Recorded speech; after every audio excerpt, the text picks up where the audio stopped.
Hello, welcome to my channel. ఈరోజు నేను మీకు కొరమైన చేపలతో ఇగురు ఎలా చేసుకోవాలో మీకు చూపిస్తాను. ఎప్పుడు లాగా కాకుండా పులుసు అట్లా కాకుండా ఇలా వెరైటీగా ట్రై చేయండి, చాలా బాగుంటుంది. ఈ వెరైటీగా ఇగురు ఎలా చేసుకోవాలో మీకు చూపించే ముందు వీటిని నేను కొరమైన చేప ముక్కల్ని ఒక 7 ముక్కలు తీసుకున్నాను. వీటిని ఫస్ట్ ఉప్పు, పసుపు, అల్లం వెల్లుల్లి పేస్టు, కారం వేసుకొని బాగా ముక్కలంతా పట్టించి ఒక 2 అవర్స్ పక్కన పెట్టుకున్నాను. ఇలా తర్వాత తీసి 2 అవర్స్ నానబెట్టిన తర్వాత పక్కకు తీసాను. ఇప్పుడు స్టవ్ ఆన్ చేసుకొని ఒక బాండలు పెట్టుకొని అందులో కొంచెం ఆయిల్ వేసుకోవాలి.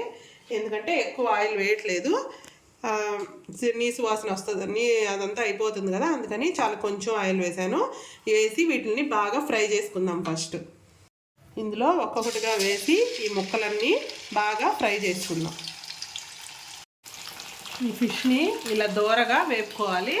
ఇవి వేగేలోపు ఇందులో ఈ చేప ఇగురుకు కావాల్సిన మసాలాని ఎలా ప్రిపేర్ చేసుకోవాలి ఇప్పుడు మీకు చూపిస్తాను. దీనికోసం ఒక మిక్సీ జార్ తీసుకొని ఇందులో కొంచెం ధనియాలు, తెల్లగడ్డ, అల్లం, పట్ట, మొగ్గ, 2 ఇలాచీలు, 2 బిర్యానీ ఆకులు వేసుకొని దీన్ని మెత్తటి పేస్ట్ లాగా తయారు చేసుకున్నాం. మసాలాని రెడీ చేసి మిక్సీ గిన్నెలో నుంచి తీసుకొని ఒక బౌల్లో పక్కన పెట్టుకున్నాను. ఇప్పుడు ఈ ఫిష్లు కూడా బాగా వేయించి పక్కన పెట్టుకున్నాను. ఇప్పుడు ఈ కొరమైన చేప ఇగురు ఎలా చేయాలో మీకు చూపిస్తాను. ఇప్పుడు స్టవ్ ఆన్ చేసుకొని ఒక బాండలు పెట్టుకొని అందులో కొంచెం ఒక చిన్ని ఉల్లిపాయ, టమాటో కట్ చేసి పక్కన పెట్టుకున్నాను.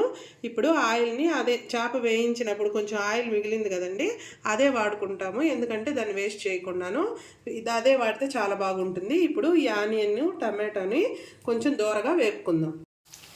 టమాటో, ఆనియన్ బాగా వేగిన తర్వాత ఇందులోనే కొంచెం ఉప్పు, మీకు రుచికి సరిపడా కారం వేసుకొని బాగా ఇలా వేపుకోవాలి.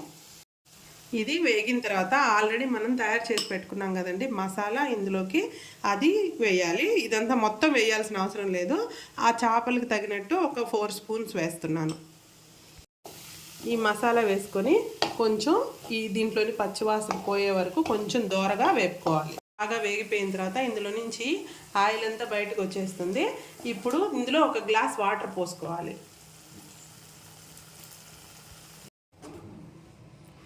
వాటర్ పోసుకొని ఒకసారి బాగా కొంచెం కలుపుకోవాలి.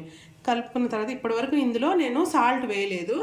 ఎందుకు వేయలేదంటే ఆల్రెడీ చేపలో మనం సాల్ట్ వేసాం కదండి. ఇప్పుడు కొంచెం ఉడికిన తర్వాత ఇందులో వేసేసుకొని అప్పుడు మనం చూసుకొని అప్పుడు సాల్ట్ వేసుకున్నాం అందులో. ఇప్పుడు ఈ వేయించి పెట్టుకున్నాం కదా, ఈ ముక్కలన్నీ ఇందులో వేసేద్దాం.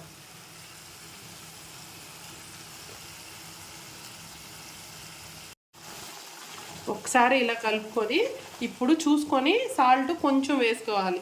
మళ్ళీ ఒకసారి చూసుకొని వేసుకోవాలి, లేకపోతే కొంచెం ఈ చేపలో కూడా ఉప్పు ఉంటుంది కదా, కొంచెం ఉప్పు ఎక్కువ అయిపోతుంది. ఇప్పుడు మనం చూసుకొని మనకి రుచికి సరిపడా ఉప్పు వేసుకుందాం. కొంచెం దగ్గర పడిపోయిన తర్వాత ఇలా పచ్చిమిర్చి చీలికలు ఒక 4 చింపుకొని ఇలా ఇప్పుడు వేసుకోవాలి. ఎందుకంటే ఈ పచ్చిమిర్చి ఫ్లేవరు బాగా దీనికి పడుతుంది.